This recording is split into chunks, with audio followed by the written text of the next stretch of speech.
Hello बच्चों, इस video में हम डिस्कस करेंगे इलेक्ट्रोस्टैटिक्स का एक और इम्पोर्टेंट टॉपिक जिसका नाम है electric potential energy of an electric dipole. ठीक है, बहुत इम्पोर्टेंट टॉपिक है, आसानी से समझ में नहीं आता और बुक्स में भी डायरेक्ट ही लिख रखा है इसका फॉर्मूला और एक दो लाइन की डेफिनेशन लिख रखी है।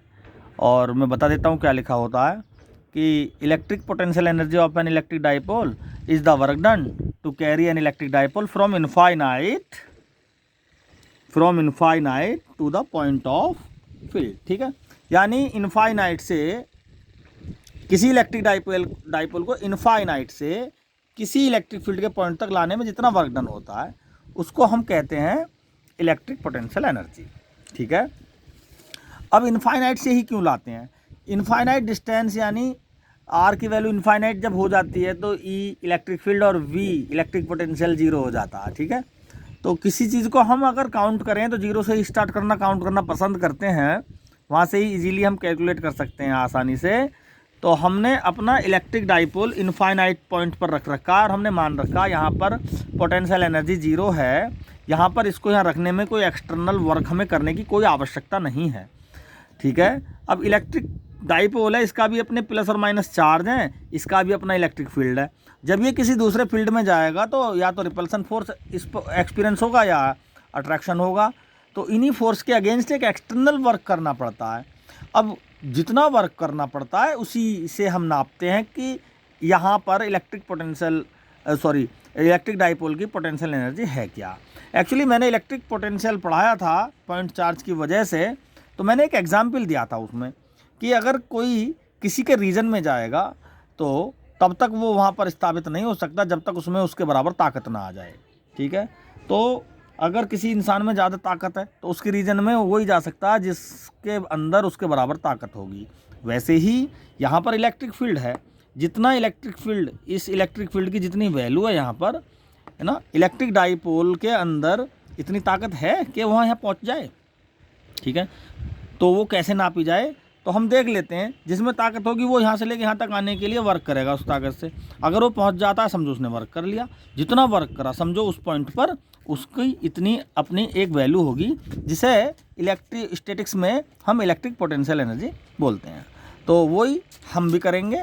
ये हमने इलेक्ट्रिक डाइपोल इनफाइनाइट पर रख रखा है और इसी इलेक्ट्रिक डाइपोल को हम किसी पर्टिकुलर पॉइंट पर लाएंगे इलेक्ट्रिक फील्ड के अंदर। ठीक है, तो हमें कुछ वर्क भी करना होगा। अब हमें नहीं पता कितना वर्क कर रहा है, यहाँ पर हमें नहीं पता क्या है वो वर्क, लेकिन हमें इतना ज़रूर पता है कि अगर हम माइनस क्यू चार्ज को लाएंगे यहाँ से लेके यहाँ पर ले आए हम, माइनस क्यू चार्ज को ले आए हम यहाँ पर। ठीक है, तो हमने माइनस डब्लू वर्क करा और प्लस क्यू चार्ज को जब यहाँ से लेके यहाँ तक लाएंगे तो हमने प्लस डब्लू वर्क करा। ठीक है, ये प्लस क्यू चार्ज जब लाए तो प्लस डब्लू वर्क किया, तो नेट वर्क जो हो गया जीरो हो गया। तो यहाँ पर पोटेंशियल एनर्जी क्या हो गई हमारी? जीरो।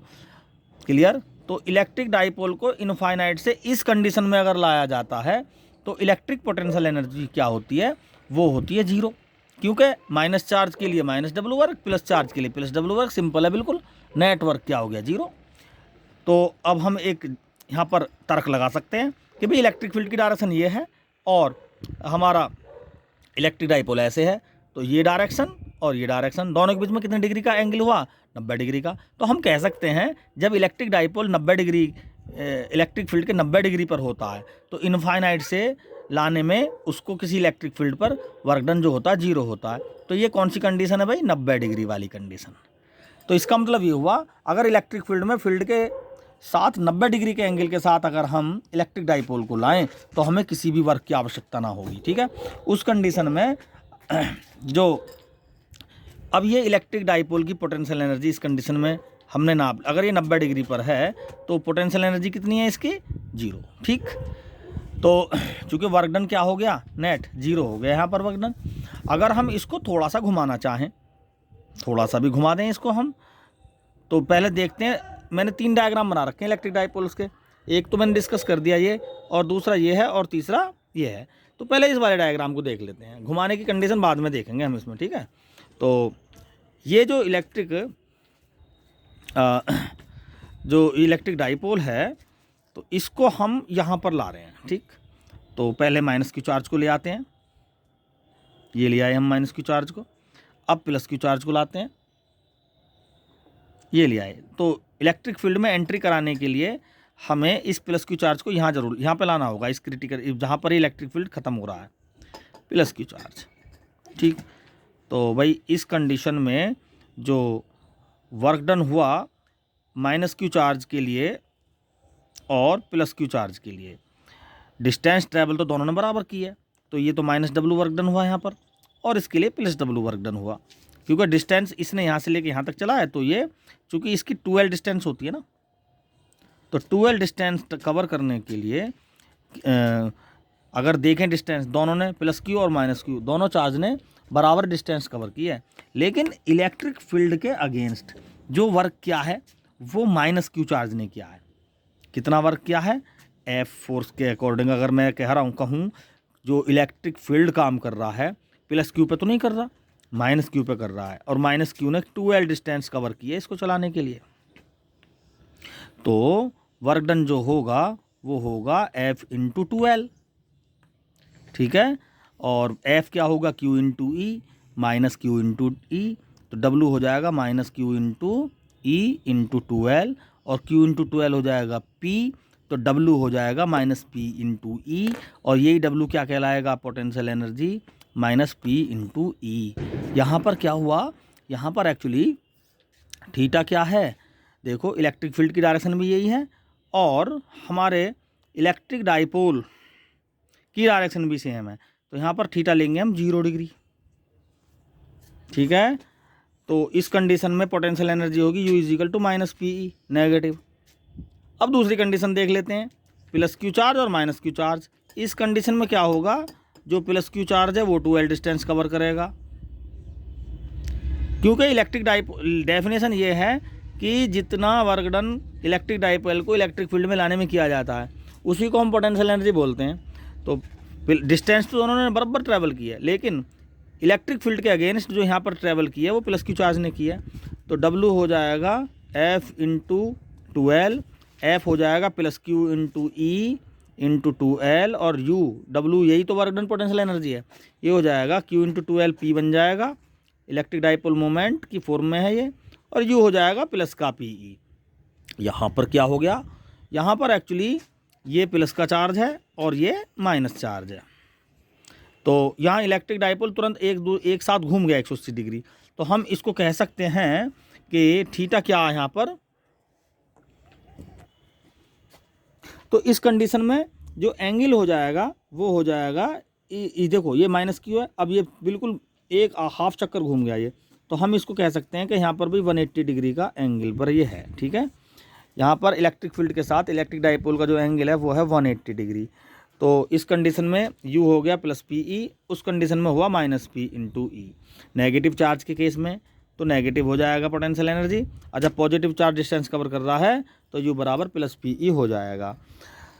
तो ये तो 0 डिग्री 180 डिग्री और साथ में 90 डिग्री के केस हमने डिस्कस किए, लेकिन इनके बीच में अगर कोई और केस हो, जैसे ये है यहाँ पर ये minus Q plus Q charge है, ठीक है, इसको मैं थोड़ा सा, ये 0 डिग्री है, ये 0 डिग्री है, और इसको अगर मैं ऐसे है ये, ठीक है, इस कंडीशन में 0 डिग्री का केस है, अगर मैं इसको ऐसे घुमा दूँ ये 90 हो जाएगा और ये इस तरह से हो जाएगा, ठीक है, तो ये 180 हो जाएगा इस कंडीशन में, क्योंकि ये अगर मैं मार करके निब को माइनस मानूँ और इस पॉइंट को प्लस मानूँ तो ये ऐसे रखेंगे इसको, और घुमाएंगे अगर हम इसको ऐसे तो ये माइनस चार्ज घूमता घूमता अपनी पोजीशन को दोनों चार्ज रिप्लेस कर देते हैं, तो ये 180 घूम गया। अब तो फिर तो भाई घुमाने के लिए वर्क डन हमने अलग एक्सप्रेशन पढ़ा था कि W बराबर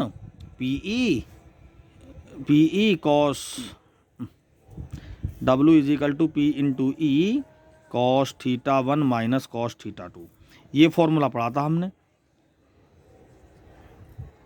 तो थीटा 1 तो यहाँ पर 0 डिग्री है, थीटा 1 क्या है यहाँ पर 0 डिग्री, और हम घुमाना चाह रहे हैं 90 डिग्री, ऐसा करना चाह रहे हैं ऐसा जैसा ये है फर्स्ट कंडीशन को, तो भाई थीटा 1 0 डिग्री कर दो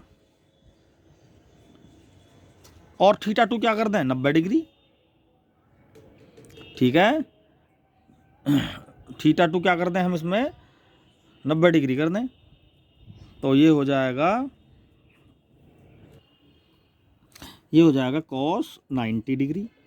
तो क्या हो जाएगा, वर्क डन कितना हुआ, पी ई कॉस 0 की वैल्यू 1 0 हो गया, प्लस पी ई हो गया। ठीक है, तो डब्लू पी ई वर्क करना होगा हमें उस कंडीशन में। ठीक है, तो अब चूंकि माइनस पी ई इस पर पहले ही हो रहा है, देखो ज़रा यहाँ पर माइनस पी ई तो पहले ही हो रहा है ना, और प्लस पी ई हमने अब कर दिया, तो नेटवर्क किस पर कितना हो गया इस कंडीशन में आने के लिए, 0 हो गया। वही नेटवर्क क्या है, पोटेंशियल एनर्जी, यानी इस कंडीशन की पोटेंशियल एनर्जी क्या आ जाएगी, 0 आ जाएगी। या हमें इस 0 डिग्री की कंडीशन से किसी भी थीटा डिग्री पर घुमाने के लिए क्या काम करना पड़ेगा, W is equal to P E into cos theta 1 यानी कॉस 0 माइनस कॉस थीटा, किसी भी थीटा 2 मतलब कोई भी 0 डिग्री की पहली कंडीशन होगी, और किसी भी कंडीशन में, यानी ये हम चाह रहे हैं कुछ इस तरह से करना है इसको, माइनस क्यू और ये हो गया प्लस क्यू, कंडीशन हो गई ये यहाँ से थीटा ऐसे। ठीक है, यानी 0 डिग्री वाली कंडीशन से थीटा बराबर 0 से थीटा तक ले जाने में तो कॉस 0 की वैल्यू 1 हो गई, तो W बराबर पी ई और हो गया यहाँ 1 माइनस कॉस 0 की वैल्यू क्या होगी 1 और माइनस कॉस थीटा। इस कंडीशन में ये फॉर्मूला बन जाएगा, क्योंकि थीटा 1 0 डिग्री है, थीटा 2 थीटा हो गया। अब अगर हमने 90 डिग्री में ले रखा है ये, और 90 से हम ले आएँ इसको 0 पर, यानी इसको हम ऐसे से ऐसे कर दें। ठीक है, तो कितना वर्क डन होगा देख लेते हैं, W is equal to P E cos 90 minus cos 0, तो कॉस 90 की वैल्यू तो 0 हो जाएगी, कॉस 0 की वैल्यू हो जाएगी -1।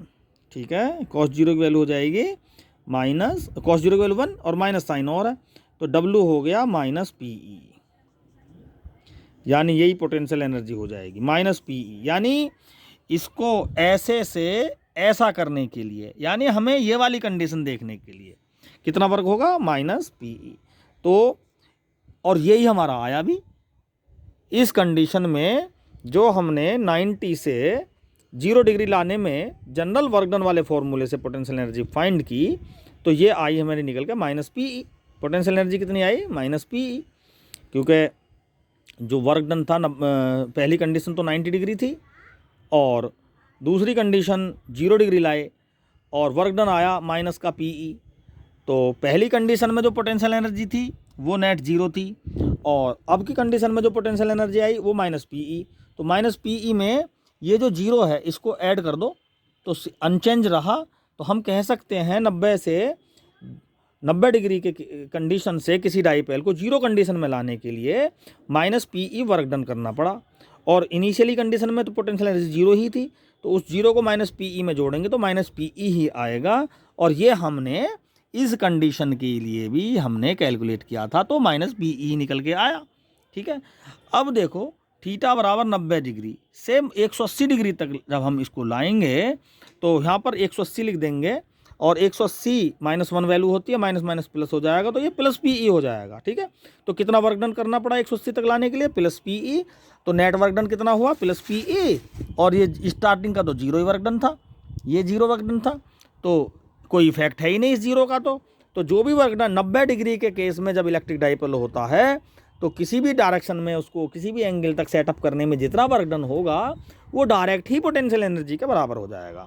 तो ये आया प्लस पी ई इस कंडीशन में, क्योंकि कॉस 180 की वैल्यू 0 से 90 से 0 डिग्री के लिए तो माइनस पी ई, 90 से 180 डिग्री के लिए ये प्लस पी ई हो जाएगा जनरल वर्क डन के फॉर्मूले से। वही कंडीशन हमने डायरेक्ट भी फिजिकली जब इलेक्ट्रिक डाइपोल को लाए थे तो प्लस का पी ई ही यहाँ पर निकल के आया था।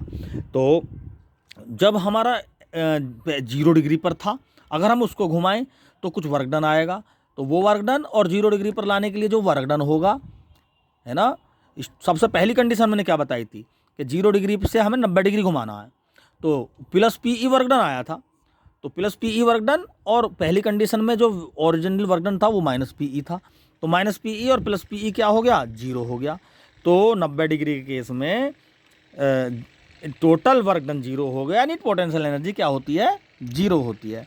तो जब हमारा इलेक्ट्रिक डाइपोल 0 डिग्री पे था, उस कंडीशन में जब हमने उसको घुमाया तो वर्क डन जो हुआ वो और इनिशियल कंडीशन का जो work done plus minus PE था वो दोनों ऐड होंगे। लेकिन जब हमारा इलेक्ट्रिक डाइपोल पहले से ही 90 डिग्री के केस में है, तो चूंकि इस कंडीशन में जो वर्क डन होगा 0 होगा, तो जब हम इस कंडीशन से इलेक्ट्रिक डाइपोल को घुमाएंगे तो जो भी वर्क डन होगा वही उसी पोजीशन की पोटेंशियल एनर्जी हो जाएगी। ठीक है, तो ओवरऑल अगर हम जनरली फॉर्मूला देखें U बराबर P E cos theta minus का, ये माइनस का पी ई कॉस थीटा, तो ये हमारा एक पोटेंशियल एनर्जी का फॉर्मूला जनरली होगा। कब? ये वो होगा 90 डिग्री से किसी भी एंगल में घुमाने के लिए, 90 डिग्री से किसी भी एंगल से घुमाने के लिए, 90 डिग्री से घुमाओ आप 0 डिग्री, तो cos 0 की वैल्यू आई 1, तो u आया माइनस पी ई। ठीक है, तो 90 डिग्री से घुमा रहे हैं हम 0 डिग्री पर, तो माइनस पी ई आया, तो देखो ये माइनस पी ई फिजिकली भी आ गया था। अब 90 डिग्री से 180 डिग्री घुमाओ, तो cos 180 की वैल्यू होती है -1 और माइनस माइनस हो गया प्लस, तो प्लस पी ई आ गया, यानी 180 डिग्री के केस में पोटेंशियल एनर्जी आई प्लस पी ई। तो जब हमने फिजिकली इलेक्ट्रिक डाइपोल को लाए तो वो प्लस पी ई ही आया था। तो हमने इस इलेक्ट्रिक डाइपोल की पोटेंशियल एनर्जी को फिजिकली भी हमने हर 3 एंगल पर 90 डिग्री, 0 डिग्री और 180 डिग्री पर हमने कैलकुलेट किया पोटेंशियल एनर्जी को, और किसी भी कंडीशन से किसी भी एंगल पर घुमाने के लिए जो वर्क डन कैसे कैलकुलेट करेंगे, पोटेंशियल एनर्जी कैसे स्टेपल करेंगे वो भी बताया। और जनरली फॉर्मूला अगर स्टार्टिंग में 90 डिग्री पर इलेक्ट्रिक डाइपोल है तो उसको किसी भी एंगल पर अगर हम घुमाएं और पोटेंशियल एनर्जी क्या होगी, तो वो सीधे वर्क डन ही होगी, या हम सीधे इस फॉर्मूले से उसको कैलकुलेट कर सकते हैं। ठीक है, क्योंकि cos 90 वाली टर्म तो होगी ख़त्म, ये वाली टर्म तो ख़त्म हो गई, cos 90 की वैल्यू 0 होती है, बची एक। अब इससे किसी भी एंगल पे ले जाओ थीटा पर, तो यहाँ पर थीटा लिख दो, तो यहाँ से आ जाएगा सीधा W = P E into minus का cos थीटा, तो फॉर्मूला बन जाता है U बराबर माइनस पी ई cos थीटा। ठीक है, तो जो भी 90 डिग्री से किसी भी एंगल पर घुमाने के लिए जो भी वर्क डन होगा वो सीधी पोटेंशियल एनर्जी हो जाएगी उस पोटेंशियल एनर्जी की उस पोजीशन में, क्योंकि 90 डिग्री के केस में तो ऑलरेडी उसका स्टार्टिंग वर्क डन नेट 0 ही था। तो हमें ये वाला वर्क डन उसको जोड़ो या मत जोड़ो, सीधा घुमाने में डायरेक्टली जो वर्क डन होगा वही उसकी पोटेंशियल एनर्जी हो जाएगी। तो बहुत ही डेप्थी टॉपिक है, मैं आशा करता हूँ कि ये आपको समझ आ गया होगा। Thank you.